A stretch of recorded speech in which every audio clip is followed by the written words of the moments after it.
네, 오늘 이 본문에서는 한 여인이 하나님의 사람 엘리사를 통해서 죽었던 아들을 살려내는 하나님의 능력을 경험하는 내용을 말씀을 하고 있습니다. 이 여인은 수넴 여인이다라고 본문 36절에서 말씀을 하고 있습니다. 수넴이 어디냐면 이스라엘 이 북쪽을 보면은요 갈릴리가 여기에 있고, 여러분들이 볼 때는 갈릴리가 여기에 있고 여기에 갈멜산이 있습니다. 갈멜산에서 쭉 내려오는 이걸 이스라엘 골짜기라고 얘기를 합니다. 여기에 내려오면 여기가 무깃도 광야입니다. 여기에서 조금만 더 가면 수넴이라는 지역이 있습니다. 갈릴리하고는 이런 관계로 맺어져 있다고 보시면 됩니다. 이 내용을, 지명을 조금 이해를 하고 보시면 되겠습니다. 그런데 이 수넴 여인에 대한 이 내용의 말씀은 8절부터 이제 기록이 되고 있습니다. 그 여인은 어떻게 등장하느냐? 8절에 보면 이렇게 말씀합니다. 하루는 엘리사가 수넴에 이르렀더니 거기에 한 귀한 여인이 그를 간권하여 음식을 먹게 하였으므로 엘리사가 그곳을 지날 때마다 음식을 먹으러 그리로 들어갔더라. 이렇게 말씀합니다. 귀한 여인, 이 귀한 여인은 뭐 존귀하다 이런 내용보다 이 인품이 좀 훌륭하고 부유한 여인이었다라고 이렇게 우리가 보면 되겠습니다. 그런 그녀가 엘리사를 볼 때마다 계속해서 음식을 대접하고 머물러 가기를 청했던 것입니다. 그래서 어떻게 하느냐? 10절에 보면 이렇게 말씀합니다. 청하건대 우리가 그를 위하여 작은 방을 담 위에 만들고 침상과 책상과 의자와 촛대를 두사이다. 그가 우리에게 이르면 거기에 머물리이다 하였더라. 아멘. 여기에 보면은요, 이제 엘리사를 위해서 이 담 위에다가 집을 짓습니다. 그리고 거기에다가 방을 짓습니다. 거기에다가 침대도 놓고 책상도 놓고 의자도 놓고 이 사람이 머물 만한 그런 공간을 만들어 주었던 것입니다. 그 여인은 엘리사를 위해서 이렇게 헌신된 모습을 보였습니다. 그런데 이렇게까지 할 수 있었던 이유가 무엇이냐? 단지 이 사람이 부유했기 때문이냐? 그렇지 않다는 것이죠. 9절에 보면은 하반절에 나옵니다. 이 사람은 하나님의 거룩한 사람인 줄을 내가 아노니. 이 사람은 하나님의 거룩한 사람이다. 이 여인은 이 엘리사가 평범한 사람이 아니라는 것을 알고 있었던 것입니다. 하나님이 사용하시는 이 하나님의 사람으로 확신을 하고 있었습니다. 그래서 그녀는 엘리사를 위해서 이렇게까지 돈을 들이고 마음을 들이고 이렇게 해서 섬길 수가 있었던 것입니다. 그런데 이렇게 인품도 훌륭하고 부유하게 살았는데 그 가정에 문제가 하나 있었습니다. 그게 뭐냐면 아이가 없었던 것입니다. 14절에 보면은 참으로 이 여인은 아들이 없고 그 남편은 늙은 나이다 이렇게 얘기를 합니다. 그 자식에 대한 소망이 전혀 없는 그런 상태였습니다. 남편이 늙었고 그리고 아들도 없고 이게 이제 이 가정의 문제였습니다. 엘리사가 자신에게 이렇게 헌신적으로 섬기는 그 여인을 위해서 축복을 해줍니다. 16절 상반절에 보면 말씀하는데 엘리사가 이르되 한 해가 지나 이때쯤에 내가 아들을 안으리라 이렇게 말합니다. 아들을 낳는다는 말씀입니다. 그리고 말한 그대로 17절에 여인이 과연 잉태하여 한 해가 지나 이때쯤에 엘리사가 여인에게 말한 대로 아들을 낳았더라 이렇게 기록이 되어 있습니다. 그 아이가 자랐습니다. 열심히 자라나서 부모와 의사소통도 가능한 그 나이가 되었습니다. 근데 이 아이가 죽음을 당하게 되죠. 이때 나이가 얼마쯤 되느냐? 성경학자들은 5세 내지 6세 정도로 이렇게 보고 있습니다. 청소년도 아니고 엄마의 무릎에 앉아 있을 만한 그런 나이가 이제 되고, 그리고 부모님과 어느 정도 의사소통이 될 만한 나이, 이 나이가 되었는데 약 5세에서 6세 정도 되었다라고 그렇게 추측을 하고 있습니다. 이 여인은 아이가 죽었다는 것을 알고 남편에게 알리지 않습니다. 남편에게 알리지 않고 어떻게 하느냐? 장례도 치르지 않고 그냥 이 아이를 방에 두고, 누구의 방에? 엘리사의 방에 두고 어떻게 하느냐? 엘리사를 향해서 갑니다. 갈멜산까지 갑니다. 수넴에서 갈멜산까지는 약 40km 정도 떨어져 있습니다. 우리 교회에서 어느 정도가 될까 이렇게 제가 지도를 막 두드려 봤더니 우리가 갔었던 그 울산 대공원, 그 정도 거리, 거기보다 조금 더 가깝다고 그렇게 볼 수가 있습니다. 그래도 나귀를 타고 가기에는 상당히 먼 거리가 되겠습니다. 그 여인은 엘리사에게 가서 엘리사를 데리고 옵니다. 엘리사를 데리고 와서 이제 오늘 이 본문의 말씀이 시작이 되는 것입니다. 자신이 받은 호의를 고맙게 여겨서 아들이 있으리라 라고 그렇게 축복을 했고, 실제로 그 아들을 얻었는데 몇 년 지나지 않아서 이 아들이 죽음을 당하게 되었습니다. 그런데 어머니는 장례를 치르지 않고 자신을 찾아왔습니다. 장례를 치르지 않았다는 말은 무슨 의미가 있을까요? 장례를 치르지 않았다. 이것은 이 여인의 이 모든 이 상황으로 봤을 때에 이 죽음이 이 아이의 마지막이 아니다라는 표현으로 우리가 봐야 합니다. 장례를 치러야죠. 아이가 죽었으면 남편에게 당연히 알려야 되고, 그리고 남편과 함께 이 아이의 죽음을 슬퍼하면서 장례를 치르는 게 맞습니다. 엘리사를 찾아갈 일이 아닌 거예요. 이게 실제적으로 아주 상식적인 반응입니다. 그런데 이 여인은 그렇게 하지 않았습니다. 이 아이를 엘리사가 평소에 쓰던 방에 침상에다가 눕혀놓고 엘리사를 찾아갑니다. 남편이 묻습니다. 왜 거기까지 가려 하느냐? 평안입니다. 그냥 이렇게 얘기를 하고 가는 것입니다. 전에 이 엘리사의 스승이었던 엘리야도 아이를 살린 적이 있었습니다. 이 여인은 엘리사를 통해서 엘리야가 행했던 그 일을 들어서 알고 있었을 수도 있습니다.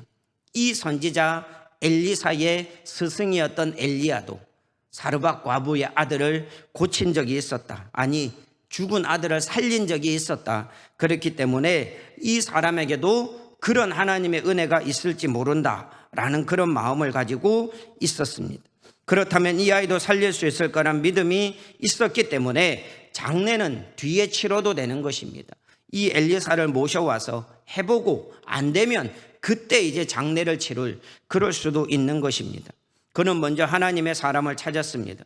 그리고 하나님께서 이 엘리사를 이렇게 오게 하고, 그리고 엘리사는 어떻게 했느냐? 성경에 보면 하나님 앞에 기도했다라고 그렇게 말씀을 하고 있습니다. 기도하고 그 아이 위에 엎드렸을 때에 그 아이가 살아나는 역사가 나타났던 것입니다. 그 여인은 자기의 살아난 아들을 안고 이제 나가게 됩니다. 이것은 실제로 엄청난 일입니다. 이게 그냥 글로 읽고 말로 봐서 그렇지, 우리가 병들어 있는 사람, 중환자도 기도해서 낫게 되면 우리가 얼마나 그 사람을 따르고 추종하고 신문에 날 만한 그런 사건이겠습니까? 병든 사람도, 앉아있던 안전뱅이가 일어나도 그 사람이 일어났다는 사실 때문에 엄청난 빅뉴스가 될 것인데, 여기에서는 죽은 자가, 죽었던 아이가 살아나는 일이 발생을 하게 되는 것입니다. 이것은요, 우리가 눈으로 보면은 정말 까무러칠 일입니다. 돌아가신 아버지가 살아왔다고 생각해 보십시오. 안 놀랄 사람이 누가 있겠습니까? 그런 것입니다. 그런데 이 아이를 일으킨 거에 대한 이 내용을 보면은요, 이 아이를 일으킬 때에 엘리야도 그렇고 엘리사도 그렇고 하나님의 능력을 의지해서 일으켰습니다. 그런데 훗날 하나님께서 친히 이 땅에 오셔서 사람을 살리셨습니다. 죽은 나사로를, 그리고 죽은 나인성 과부의 아들을, 그리고 회당장 야이로의 죽은 어린 딸을 살리셨습니다. 성경에는 기록되지 않았지만 제 생각에는 아마도 이 외에도 더 많이 살렸을 수도 있겠다라고 저는 그렇게 생각을 합니다. 이 위대한 선지자 엘리야와 엘리사 모두 하나님께 기도했습니다. 엘리야는 하나님 앞에 부르짖었다라고 그 사르밧 과부의 아들을 살리는 장면에서 기록을 하고 있습니다. 엘리사는 여호와께 기도했다라고 말씀을 하고 있습니다. 이렇게 하나님 앞에 부르짖고 하나님의 능력을 힘입어서 이 사람들은 죽은 아이를 살렸던 것입니다. 그러나 우리 구주 되시고 생명의 주인 되신 예수님께서는 어떻게 하셨습니까? 죽어있는 시신들을 향해서 말씀하셨습니다. 소녀야 일어나라, 나사로야 나오라, 청년아 일어나라. 죽어있는 시신들을 향해서 그렇게 외쳤던 것입니다. 이게 선지자들과 예수님의 차이였습니다. 선지자들은 하나님의 능력을 힘입지 않고는 행할 수 없었지만 예수님께서는 말씀 한마디로 죽은 사람들을 살려내셨던 것입니다. 예수님의 방법은 어느 누구의 도움도 필요 없었고 중간에 누구를 거칠 필요도 없었습니다. 예수님께서는 그냥 말씀으로 살려내심으로써 생명의 주인이심을 우리에게 보여주셨습니다. 하나님 앞에 기도할 것도 아니고 그저 시신을 향해서 명했을 때에 그것들이 시신들이 그 명령을 받고 일어나서 나오는 것을 우리가 보게 되는 것입니다. 물론 그들 모두는 부활을 경험했습니다. 어떤 기분인지는 모르겠습니다. 죽었다가 살아난다는 게, 내가 죽었다가 내가 다시 살아난다면 어떤 느낌인지 모르겠습니다. 그런데 이 사람들의 부활은 완전한 부활이 아니었습니다. 그들은 다시 죽어서 무덤에 묻혔습니다. 그 이후에 어디에서도 다시 살아난 기록은 나와 있지 않습니다. 그러나 언젠가 우리 주님께서 이 땅에 다시 오실 때에 호령과 천사장의 소리와 하나님의 나팔 소리로 이 땅에 재림하실 때에 모든 잠자는 자들에게 주님은 외치실 것입니다. 일어나라. 모든 믿는 자들이여 일어나라. 그리고 이 땅에 죽어있는 잠자는 모든 자들이여 일어나라. 주님께서는 그렇게 외치실 것입니다. 우리에게 외치실 것입니다. 누구누구야 일어나라. 내가 왔다. 이제 너희는 일어날 때가 되었다. 더 이상 잠자지 말고 죽어있지 말고 이제 너희는 일어나야 한다. 주님께서 그렇게 우리에게 외치실 것입니다. 그 지엄하신 부르심에 모든 무덤이 열리고 아담 이후부터 죽은 모든 시신들이 여기저기에서 일어나게 될 것입니다. 그리고 심판주이신 우리 주님께서 양과 염소를 구분해내듯이 하나님의 자녀와 마귀의 자녀를 정확하게 구분하시고 하나님의 자녀는 영생에, 마귀의 자녀는 영벌에 이르게 하실 것입니다.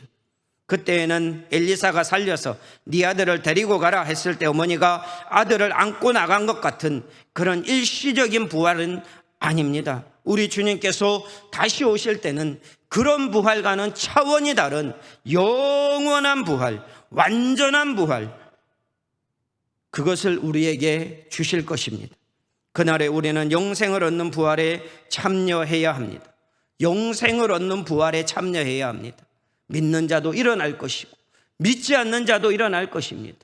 모든 사람들이 다 일어날 것입니다. 그때 우리는 영생을 얻는 부활에 참여해야 한다는 것입니다. 그러기 위해서 우리는 어떻게 해야 합니까? 깨어 있어야 합니다. 마태복음 24장 42절에 우리 주님께서 이렇게 말씀하셨습니다. 그러므로 깨어 있으라. 오늘 안에 너희 주가 임할는지 너희가 알지 못함이니라. 먹고 마시고 사람들이 사는 대로 자신의 정욕과 육신의 정욕과 안목의 정욕과 이생의 자랑을 따라 사는 것처럼 살지 말고, 그렇게 살지 말고 너희는 깨어 있어야 한다라는 것을 말씀하고 계신 것입니다. 마태복음 24장 44절에도 말씀합니다. 이러므로 너희도 준비하고 있으라. 생각하지 않은 때에 인자가 오리라. 예수님께서 오실 때에 아무도 생각하지 못할 때, 오늘 오시겠나, 지금 오시겠나라고 할 때 예수님께는 오신다라는 것입니다. 깨어 있으라는 거예요. 준비하고 있으라는 거예요. 그래야 영생을 얻는 부활에 우리가 참여할 수 있다는 것입니다. 영생을 얻는 부활에 참여하는 이 사람들의 삶은 어떻게 해야 하는 것입니까? 마태복음 25장에서 우리에게 그 답을 알려주고 있습니다. 25장 45절 46절에 이렇게 말씀합니다. 이에 임금이 대답하여 이르시되 내가 진실로 너희에게 이르노니 이 지극히 작은 자 하나에게 하지 아니한 것이 곧 내게 하지 아니한 것이니라 하시리니 그들은 영벌에 의인들은 영생에 들어가리라 하시니라. 아멘. 이렇게 말씀을 합니다. 여러분, 뭘 말씀하고 있는 것입니까? 의인의 삶이 있다는 거예요. 악인의 삶이 있다는 것입니다. 우리가 이 땅에서 정말로 의인의 삶을 살아가야, 그래야 우리에게 뭘 하신다는 것입니까? 영생을 들어갈 수 있다는 것입니다. 악인의 삶을 사는 사람들에겐 영벌에 처하게 하시겠다라고 말씀을 하고 있습니다. 우리는 행함으로 구원받는 것이 아니라 해서 막 살아도 된다, 좀 부족하게 살아도 된다, 그렇게 생각한다면 그렇게 생각하고 주장할 수가 있습니다. 그러나 우리는 기억해야 합니다. 하나님은 행동을 달아보시는 하나님이시고 우리의 삶이, 우리의 믿음이 진짜인지 가짜인지 증명하고 있다는 것을 우리는 분명히 기억을 해야 합니다. 대충 사는 것 안 됩니다. 하나님께서는 우리에게 대충 살라고 말씀하지 않습니다. 하나님께서는 우리에게 욕심을 따라 살라고 말씀하지 않습니다. 베드로전서에서 이렇게 말씀합니다. 너희가 그렇게 욕심 따라 살아간 것은 지나간 날로 족하다. 지나간 날로 족하다는 거예요. 지금까지 오늘까지 그렇게 산 걸로 족하다는 것입니다. 이제는 새로운 삶, 변화된 삶, 다른 삶, 이런 삶을 우리에게 살라고 말씀하고 있는 것입니다. 우리의 행함이, 우리의 삶이 우리의 믿음을 증명하고 있다는 것을 분명히 기억을 해야 합니다. 우리의 믿음 믿습니다, 믿습니다라고 하는 그것을 뭘로 증명을 하시겠습니까? 말로 증명하시겠습니까? 야고보서는 말씀합니다. 귀신도 와서 하나님을 알아보고 떤다고 말씀합니다. 귀신도 떱니다. 지식으로 증명되는 게 아니에요. 뭘로 증명됩니까? 우리의 믿음은 삶으로 증명되는 것입니다.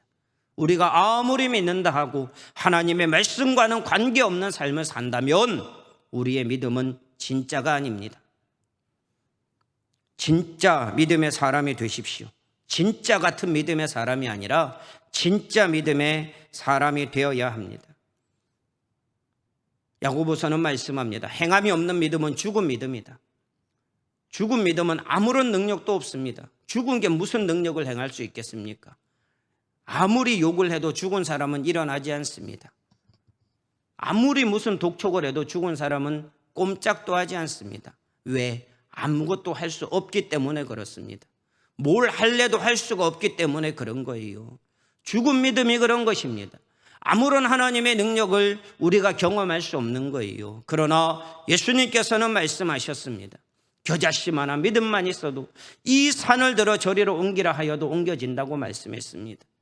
죽은 믿음이 아니라 겨자씨만하지만 살아있는 믿음, 이게 우리의 삶 가운데 역사를 일으키는 것이고, 주님께서 이 땅에 오실 때에 겨자씨만한 믿음이라도 있었던 그 의인의 삶을 살았던 그 사람들을 주님은 영생으로 인도해 가신다는 것입니다. 우리는 주님 앞에 분명히 보여야 합니다. 내 믿음이 진짜인지 가짜인지. 그냥 내가 믿습니다 이렇게 해서 우리의 믿음이 증명되지 않습니다. 마태복음 7장에 뭘 말씀하고 있습니까?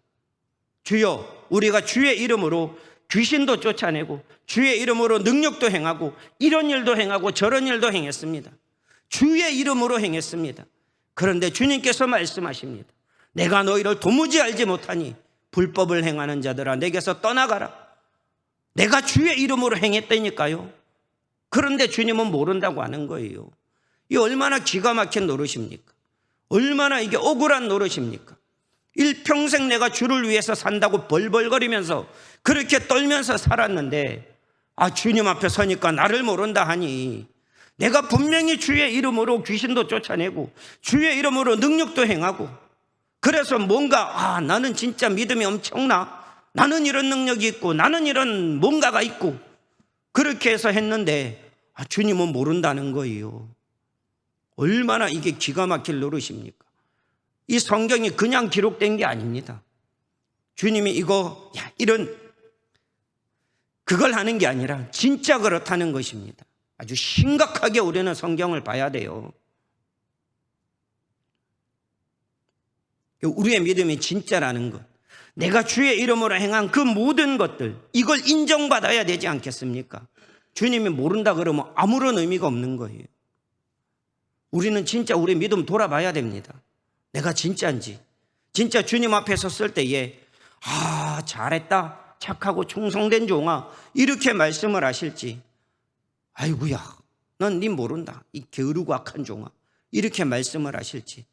우리의 인생이 한 번밖에 없기 때문에 우리는 늘 이거 고민하면서 살아가야 돼요. 이걸 우리가 무시할 수 없습니다. 그냥 성경에 이렇게 기록되어 있으니까 그런갑다, 아이고 그런갑다 이러고 이렇게 넘어갈 게 아니라는 거예요. 주님 앞에 서는 날이 옵니다. 주님이 모든 것을 보시고 판단하시는 날이 옵니다. 내 니를 안다. 그동안 고생 많았다. 믿음 지키면서 사느라 진짜 애썼다. 이런 말씀을 들어야 되지 않겠습니까? 신앙이 우리 중심이 아니에요. 판단하는 분 중심으로 살아야 되는 거예요. 그분이 불법이라 하면 불법인 거예요. 그분이 합법이라 하면 합법인 거예요. 사람 재판장과 다릅니다. 모든 것을 아시고 우리의 마음에 이 가지고 있는 생각까지도 아시는 분이 우리를 판단하시기 때문에 우리는 겉으로만 의로운 척 해서는 안 되는 거예요. 바리새인들이 왜 책망받았습니까? 그들의 행동이 부족해서 아니에요. 그렇지 않습니다. 그들의 속과 겉이 달랐기 때문에 그렇습니다. 너희 외식하는 서기관들과 바리새인들아. 그 외식이 뭡니까? 헬라어로 그 뜻은 연기라는 뜻입니다. 연기예요, 연기. 그러니까 책망받는 거예요. 속은 전혀 안 그런데. 그래, 무덤에도 비유를 하잖아요. 회칠한 무덤. 겉으로는 회를 칠해가지고 아주 번지르르하게 그렇게 했는데 안에는 썩은 시체, 냄새나는 시체, 그것이 있다는 것입니다. 겉과 속이 완전히 다른 이런 삶. 성경에서 우리를 예수를 믿게 되면 가장 먼저 변화시키는 게 뭡니까? 겉입니까? 아니에요. 마음입니다. 마음입니다. 내가 너희에게 거룩한 영을 주어서 마음을 변화시키는 거예요. 마음 변화되지 않고는요, 겉이 변화될 수 없습니다. 행동이 변화될 수 없습니다. 변화된 척 외식이라니까요. 안과 겉이 같이 변화되는 삶, 이게 진짜 우리에게 중요한 삶입니다. 그런 사람이 영생의 부활에 들어갈 수 있는 거예요. 주님은 속지 않습니다. 사람은 속아요. 아, 저 사람 참 믿음 좋다. 저분 참 인격적이고 훌륭하고 믿음도 좋아. 그런데 주님은 속지 않습니다. 이게 문제예요. 이게 주님이 좀 속아주셔야 되는데 안 속아주니까 문제인 거예요. 우리는 최선을 다해서 마음과 생각과 행동과 이 모든 것들이 다 변화되어야 됩니다. 부족할 수 있습니다. 그러나 기회가 있습니다. 왜? 우리는 아직 살아있기 때문에 그래요. 주님이 아직 오시지 않았기 때문에 그래요. 그동안 우리는 열심히 변화되어야 되고 우리가 하나님의 말씀으로 열심히 우리를 깎아야 되고 닦아야 되고 새로워져야 됩니다. 한 번 기회입니다. 두 번은 없습니다. 이게 문제입니다. 주님은 부활이라는 것을 걸고 말씀하시는 거예요. 내가 다시 올 때는 이 아이가 살아난 것 같은 일시적인 부활이 아니야. 내가 다시 올 때는 모든 게 끝나는 부활이야. 영생으로 가든지 영벌로 가든지 이렇게 되는 부활이야. 이걸 분명하게 선포를 하셨습니다.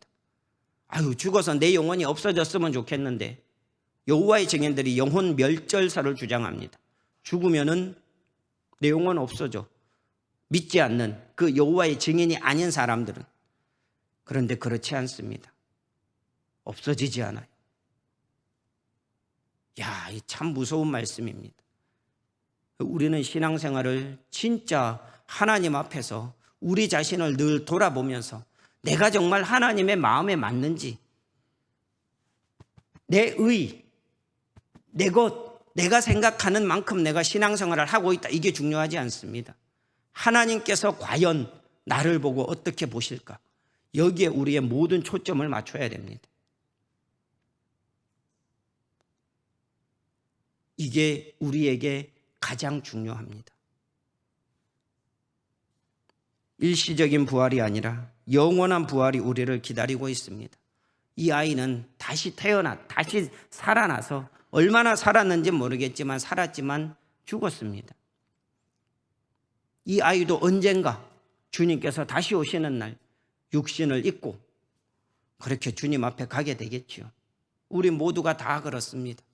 주님이 이 땅에 호령과 천사장의 소리와 하나님의 나팔 소리로 이 땅에 오실 때에 우리는 어떻게 설 것인가? 매일매일 고민하면서 매일매일 우리 자신을 돌아보면서 그렇게 살아가야 합니다. 이게 신앙인의 삶입니다. 남들처럼 그렇게 사는 게 신앙인의 삶이 아닙니다. 우리는 달라야 합니다. 뭐가 달라야 합니까? 우리가 주님 앞에 서 있다는 그 인식, 오늘도 주님은 나를 판단하고 계신다는 그 인식, 이것을 가지고 살아야 합니다. 그렇게 사는 사람이 주의하게 되고 삼가게 되고 하나님의 말씀 앞에 자신을 돌아보면서 더 거룩해지는 삶을 살게 되는 것입니다. 다니엘서에 말씀합니다. 마지막에 주님이 오시면 뭡니까? 거룩한 사람은 계속해서 거룩하게 두고 그렇지 않은 사람은 계속해서 그렇게 두는 겁니다. 갈라버리는 거예요. 삶의 길이 달라버리는 것입니다. 주님은 그걸 보십니다. 어정쩡한 건 없어요. 사실은 그렇습니다. 아유, 세상에도 갔다가 여기도 갔다가 왔다리 갔다리 왔다리 갔다리. 옳지 않습니다. 신앙인은 그냥 하나님만 바라보고 가는 것입니다. 회개, 메타노이아, 이 길로 가다가 완전히 돌이켜서 이쪽으로 가는 것입니다. 길을 바꾸는 것, 삶을 바꾸는 것, 방향을 바꾸는 것, 이게 회개입니다. 부활, 영원한 부활, 일시적이 아닌 영원한 부활이 우리를 기다리고 있습니다. 주님 앞에 어떻게 서야 할지 우리 자신을 늘 돌아보십시오. 그래서 진짜 하나님께서 예수님을 이 땅에 다시 보내실 때에 우리가 정말 부끄럽지 않게 여기 계신 모든 분들이, 우리 부곡교회에 다니고 계시는 모든 성도님들이 다 그렇게 주님 앞에 합당한 영생의 부활을 얻게 되는 그런 은혜가 있기를 바랍니다. 그런 삶을 살아가시는 그런 은혜를 우리가 누리며 살고 그런 영광을 누릴 수 있는 그런 우리 모든 성도님들 다 되실 수 있기를 우리 구주 예수 그리스도의 이름으로 축원합니다.